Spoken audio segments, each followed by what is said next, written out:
আমি এত ওভারওয়েলমড এই সব শুনে, এবং এই কিছুদিন ধরে যে যে ঘটনাগুলি ঘটছে, যে কোথায় শুরু করব আর কোথায় শেষ করব এটাই আমি বুঝে পাচ্ছি না। তবে একটু বলি, সেটা হচ্ছে যে আমরা একটা একটু সামনে মাইকটার পাশাপাশি।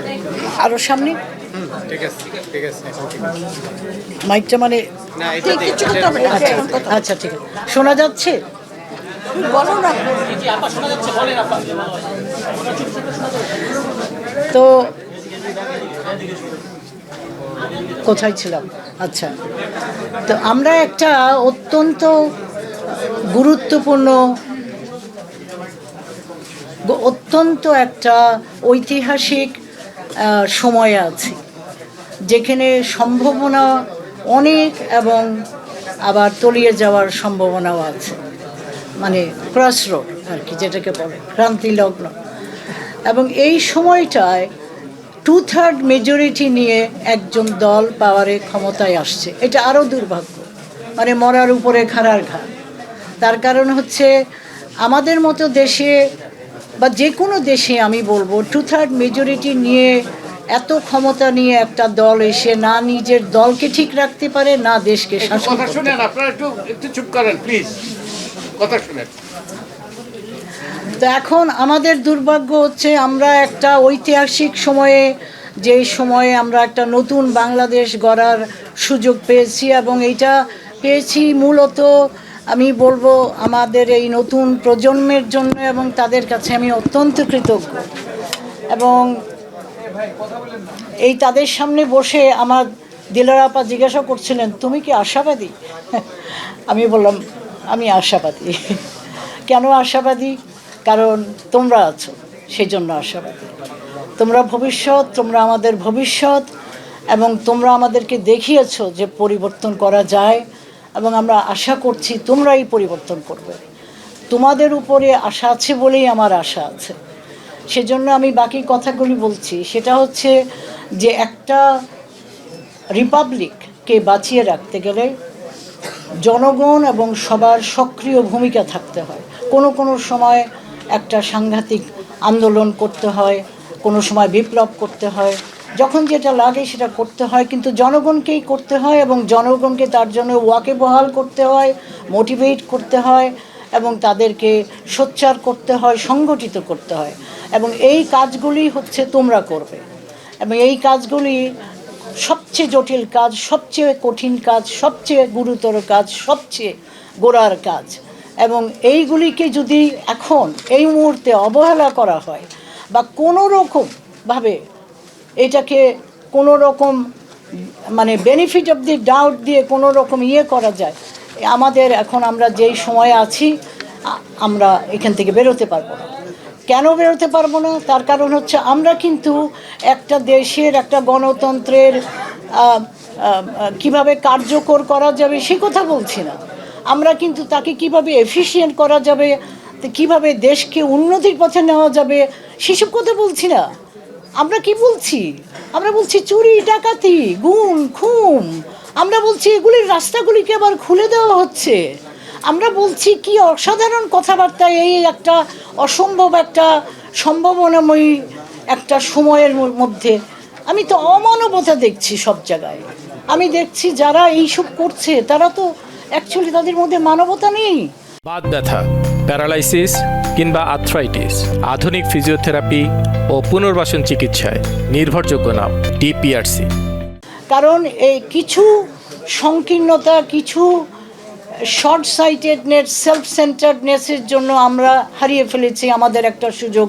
মুক্তিযুদ্ধের পরে যেটা হয়েছিল আমরা হারিয়ে ফেলেছি দূরদৃষ্টিতার অভাব এবং আত্মকেন্দ্রিকার অভাব, কেন্দ্রিকতার জন্যে এবং স্বার্থপরতার জন্য আমরা হারিয়ে ফেলেছি। আবার হারাতে বসছি। এটা তো একটা সাংঘাতিক ব্যাপার। আমরা একটা সাংঘাতিকভাবে ধরতে হবে এটাকে, এবং এটাকে সোচ্চার করে নিয়ে আসতে হবে। আন্দোলন ছাড়া, সংগঠিত আন্দোলন ছাড়া এইটা কোনোভাবে কিছু ঠিক করা যাবে না। 2/3 মেজরিটি দেশের জনগণ একটা দলকে ক্ষমতা দিয়েছে, সে সংবিধান পরিবর্তন করে ফেলতে পারে, তার অসম্ভব ক্ষমতা। সেই অসম্ভব ক্ষমতায় আশা করা যাবে না, এবং তার নিয়ত বোঝা গেছে। নিয়তটা বলি, তার নিয়ত হচ্ছে এই যে বলে গেলে, তোমরা যে বলে গেলে, তার নিয়ত হচ্ছে চুরি করা, তার নিয়ত হচ্ছে ডাকাতি করা, দেশকে ধ্বংস করা, তার হচ্ছে তারা নিজেরা তাদের সমস্ত শোষক গোষ্ঠী তাদের সুবিধা অর্জন করে চলে যাওয়া। এখানে দেশের কোনো মঙ্গলের কথা কিছু নাই। এই যে 11টা অধ্যাদেশ ক্যান্সেল করা হলো, এর প্রত্যেকটাই হচ্ছে চেকস অ্যান্ড ব্যালেন্সকে ইমপ্রুভ করার জন্য, power separation of power and limitation of power করার জন্য। এইগুলি ছাড়া একটা সুশাসন চলে না, এইগুলি ছাড়া গণতন্ত্র চলে না।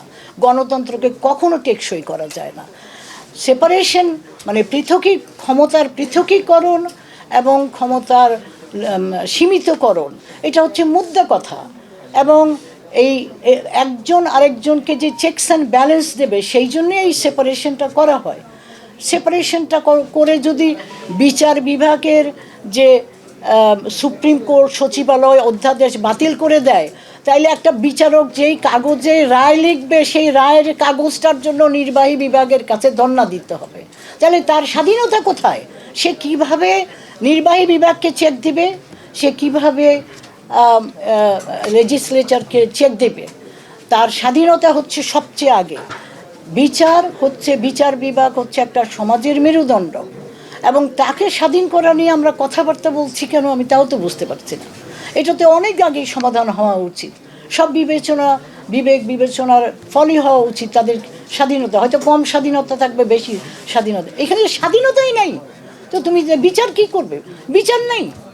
তারপরে হচ্ছে ব্যাংকিং সেক্টর হচ্ছে একটা অর্থনীতির মেরুদণ্ড, ধ্বংস করো। তো আমরা বলছি এইসব ধ্বংসের কথা বলছি, আমরা চুরি ডাকাতির কথা বলছি, আমরা এইরকম একটা সুবর্ণ সুযোগে বসে এইসব কথা বলছি।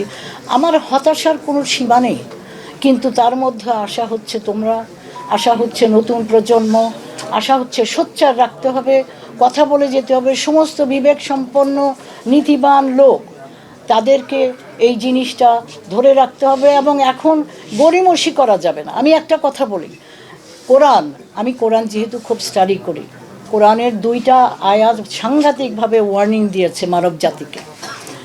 বলছে যে এক দলকে দিয়ে আরেক দলকে দিয়ে যদি প্রতিহত না করা যায়, বা মোকাবেলা না করা যায়, দমন না করা যায়, বাধা না দেওয়া যায়, এই পৃথিবী উচ্ছন্নে চলে যাবে। তাই হয়েছে, উচ্ছন্নে চলে গেছে। আরবি শব্দটা যেটা ব্যবহার করেছে সেটা হচ্ছে দাফু কথাটা ব্যাপক জিনিস। সেটা হচ্ছে একটা মানুষ যখন অন্যায় করে তাকে বাধা দেওয়া, একটা গ্রুপ যখন অন্যায় করতে থাকে তাকে প্রতিহত করা, একটা মোকাবেলা করা, বা তার সঙ্গে এগেনস্টে সংগ্রাম করা, যেভাবেই হোক তাকে সাইজ করা, ব্যালেন্স করা, তাকে চেকস করা। এইটা কোরআন নির্দেশনা বলছে যে সমাজ উচ্ছন্নে চলে যাবে।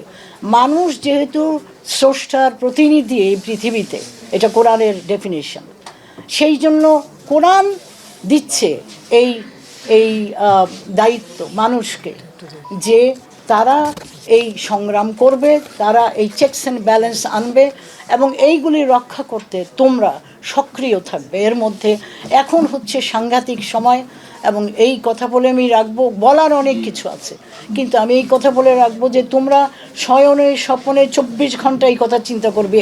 এখন যদি সময়টা ল্যাপস করে যায়, তোমাদের জীবন দুর্বিষহ। আমরা তো চলেই গেছি, আমাদের গন কেস। তোমাদের জীবন দুর্বিষহ, যে সমাজ যে কাল আসছে আগের থেকেও আরও শতগুণ দুর্বিষহ হবে। যেই শোষক গোষ্ঠী এই প্ল্যানগুলি করছে, এগুলি ডেলিবারেট স্কিম আমি মনে করি, যেগুলি আমি দেখছি একটার পর একটা, টেস্টিং ওয়াটার, ওরা একটা করে দেখছে যে এগুলি পার পেয়ে যায় কিনা।